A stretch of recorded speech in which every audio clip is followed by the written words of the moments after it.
Good morning mga kananay. Naku, Diyos ko, maaga pa po kami nawala ng tubig. Maaga pa wala na kaming tubig dito sa amin.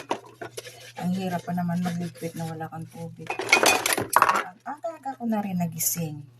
Kaya mas maaga din nawala ng tubig.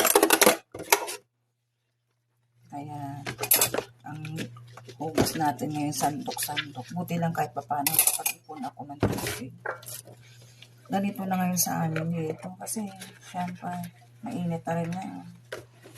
Pero sana, di ba, kahit na hanggang alas 8 man lang, kahit na alas 9, di ba? Para naman kahit pa paano. Ang hirap din, nakausalang ko lang ng labada ko. Hindi pa nga natapos ang pangalawa. Nabasa lang yung aking pangalawang labada. Hindi lang ay nako. Kaya bukas na naman yun ulit. Kaya tsaga-tsaga na lang muna maghugas ng sandok-sandok ng tubig.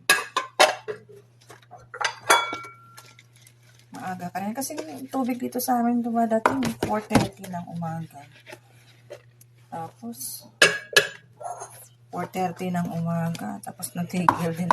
Wala pang alas 8, diba? Ang labada ko karamihan 2 hours na bago siya tapos nagbanlaw. Ginawa ng washing 2 hours na. Alanganin na yung pangalawa, hindi na talaga aabot. Ay nako.